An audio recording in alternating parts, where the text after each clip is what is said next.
పరిశుద్ధ గ్రంథంలో నుండి యోహాను సువార్త 3వ అధ్యాయము 16 నుండి 21 వరకు. దేవుడు లోకమును ఎంతో ప్రేమించెను కాగా ఆయన తన అద్వితీయ కుమారునిగా పుట్టిన వాని యందు విశ్వాసముంచు ప్రతి వాడును నశింపక నిత్య జీవమును పొందినట్లు ఆయనను అనుగ్రహించెను. లోకము తన కుమారుని ద్వారా రక్షణ పొందుటకే గాని లోకమునకు తీర్పు తీర్చుటకు దేవుడు ఆయనను లోకంలోనికి పంపలేదు. ఆయన యందు విశ్వాసముంచు వానికి తీర్పు తీర్చబడదు. విశ్వసింపని వాడు దేవుని అద్వితీయ కుమారుని నామమందు విశ్వసించలేదు గనుక వానికి ఇంతకు మునిపే తీర్పు తీర్చబడెను. ఆ తీర్పు ఇదే: వెలుగు లోకములోనికి వచ్చెను గాని తమ క్రియలు చెడ్డవైనందున మనుష్యులు వెలుగును ప్రేమింపక చీకటినే ప్రేమించిరి. దుష్కార్యము చేయి ప్రతివాడు వెలుగును ద్వేషించుచు తన క్రియలు దుష్క్రియలుగా కనబడకుండునట్లు వెలుగునొద్దకు రాడు. సత్ప్రవర్తనుడైతే తన క్రియలు దేవుని మూలముగా చేయబడి ఉన్నవని ప్రత్యక్షపరచబడినట్లు వెలుగునొద్దకు వచ్చును. ఈ యొక్క చిన్న వాక్య భాగంలో మనం గమనిస్తే కొన్ని వందల సార్లు 1000 సార్లు పఠించిన ఈ యొక్క మాట యోహాను 3:16. అక్కడ అంటే ఒకటి నేను గమనించింది ఏంటంటే, సంవత్సరాలు గడుస్తున్నాయి, క్యాలెండరే మారిపోతుంది కానీ ఏం మారదు. క్యాలెండర్ ఒకటి మారిపోతుంది, 25కి బదులు 24 వస్తుంది. అదే బుధవారం, అదే సోమవారం, అదే మంగళవారం, అదే ఇక అన్ని వారాలు ఉంటున్నాయి. జీవితాలు కూడా అలాగే ఉంటున్నది. కానీ దేవుని ప్రణాళిక కూడా ఒకటి మనం గమనిస్తే దేవుని ప్రణాళిక కూడా అలాగే ఉంటుంది. దేవుని ప్రణాళిక ఎందుకు యేసు ప్రభు ఈ లోకానికి వచ్చిండు, పర్పస్ ఆఫ్ జీసస్ కమింగ్. దేవుని ఉద్దేశం ఏంటంటే ఆయనను పంపడం. మొట్టమొదట ఆయన లోకాన్ని ప్రేమించిన సంగతి మనకు తెలుసు. ఆయన ప్రేమ ద్వారా ఆ ప్రణాళిక ఏంటి అని మనం ఒక్క మాటలో తెలుసుకోవాలంటే,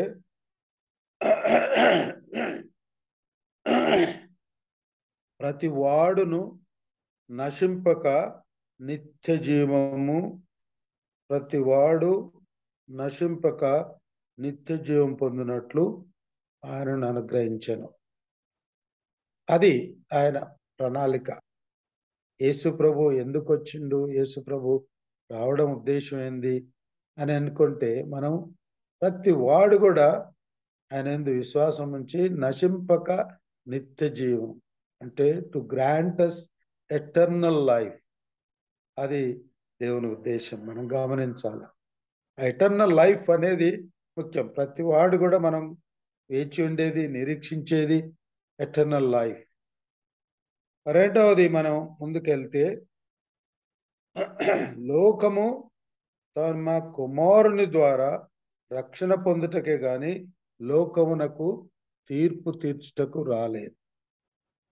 ఒకటి, కొంచెం చాలా మంది క్రైస్తవులైనా క్రైస్తవేతరులైనా కూడా ఎందుకు దేవుడు ఇట్లా ఓర్చుకుంటాడు, ఎందుకు ఆయన ఈ విధంగా ఉంటాడు, ఆ విధంగా ఉంటాడు, ఏం చేసినా ఏం చేయడు అని అంటే, కానీ యేసుక్రీస్తు ఈ లోకంలో వచ్చింది ఏంటంటే ఆయన తీర్పు తీర్చడానికైతే రాలేదు, కానీ to give us eternal life, మనకు నిత్య జీవం ఇవ్వడానికి వచ్చిండు కానీ మనకు తీర్పు తీర్చడానికి రాలేదు. అది ఆ సత్యాలను మనం గమనించాల. ఎందుకు ఇంకోటి మనం గమనించాల్సింది ఏంటంటే, వెలుగు చీకటి అనేది రెండు ఈ లోకంలో ఉన్నాయి. ఒకటి వెలుగు, ఒకటి చీకటి. Light of our life in Jesus అనేది మనం అర్థం చేసుకోవాలి. Light of our life in Jesus. మన జీవితము యొక్క కాంతి క్రీస్తులో వెలిగించబడాలి అనేది దేవుని ఉద్దేశం. మన జీవితము క్రీస్తులో వెలిగించబడాలి, లేకపోతే క్రీస్తులో కాంతి వెలగబడాల అనేది ఉద్దేశం.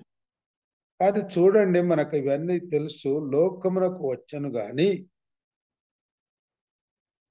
తమ క్రియలు చెడ్డవైనందున మనుషులు వెలుగును ప్రేమింపక చీకటినే ప్రేమించిరి. చూడండి ఆప్షన్. మనుషులు ఏం ఆప్షన్ తీసుకుంటున్నారు? దేవుడు లోకమునకు వెలుగై ఉన్నాడని మనకు తెలుసు.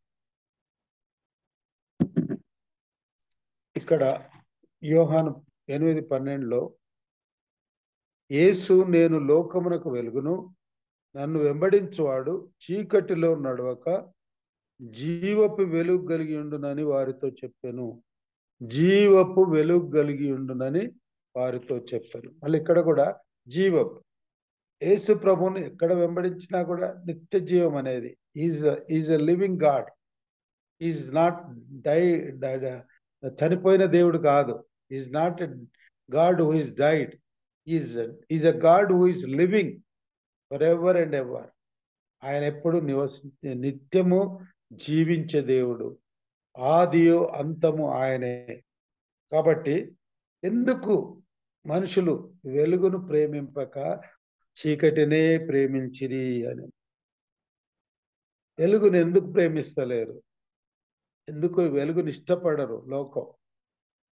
ఎందుకు మనకు మనం ఆలోచన చేసుకుంటే, లేకపోతే సెల్ఫ్ ఎగ్జామిన్ మన సరౌండింగ్. కానీ ఈ దినాలలో నేను గమనించుకున్నది ఏంటంటే, నేను ఎప్పుడు పరీక్షించుకుంటా ఉంటే, వెలుగుకు ఎప్పుడు భయపడతారంటే మన క్రియలు సరిగా లేకపోతే. కొన్నిసార్లు మన ఏవైనా కానీ ఒకవేళ మన మురికి బట్టలే ఉన్నాయనుకోండి, ఆ మురికి ఏదో అంటింది, దాన్ని వెలుగులోనికి వస్తే ఇతరులకు కనపడుతుంది. చీకట్లో ఉంటే అది ఏ మురికైనా, ఎన్ని ప్యాచెస్ దాని మీద ఉన్నా, ఏదైనా మురికి ఉన్నా కూడా అది చీకట్లో ఉన్నప్పుడు వేరే వాళ్ళకు కనపడదు. అంటే తన దుస్థితిని కనపరచకూడదని చెప్పి వెలుగులోనికి అది ఉద్దేశం. చాలా మందికి వెలుగులో రావడానికి ఇష్టపడరు. అంటే దేవుని ప్రణాళిక ఏంటంటే మనం వెలుగులో నడవాలి. నేను లోకమునకు వెలుగై ఉన్నాను. మరి చీకటి క్రియల్లో ఉంటున్నామా? చీకటి అనంటే ఇక్కడ మనం అర్థం చేసుకోవాల్సింది ఏంటంటే దుష్ట క్రియలు. వెలుగు అనేది మనం అర్థం చేసుకోవాల్సింది ఆత్మీయ క్రియలు. శరీర క్రియలు, ఆత్మీయ క్రియలు. శరీరము అనేది ఒక శాటనిక్ ప్రణాళిక. యేసు క్షమించండి, శరీరం ఎప్పుడు దాన్ని ప్రోత్సహించేది దుష్టుడు. ఆత్మీయతను ప్రోత్సహించేది పరిశుద్ధాత్మ దేవుడు. ఆత్మీయంగా ఉండాలి. అందుకని ఆయన ఉద్దేశం ఏంటంటే, దుష్కార్యం చేయి ప్రతి వాడు వెలుగును ద్వేషించును, తన దుష్క్రియలుగా కనబడకుండానట్లు వెలుగునొద్దకు రాడు. సింపుల్. ఇక్కడ నేను ఎక్స్ప్లెయిన్ చేయాల్సిన పని కూడా లేదు. ఎందుకు రాడు అని అంటే, వారి క్రియలు కనపడతాయి. ఆయన క్రియలు కనపడకున్నందుకు వెలుగునొద్దకు రాడు. అయితే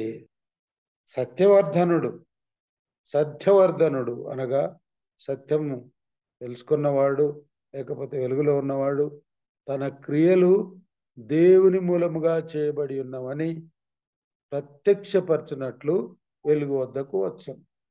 ఎవరు చీకటిలో ఉంటున్నారు, ఎవరు వెలుగులోనికి వస్తున్నారు అనేది మనకు యోహాను మళ్ళీ ఈ దినం గమనిస్తున్నాం.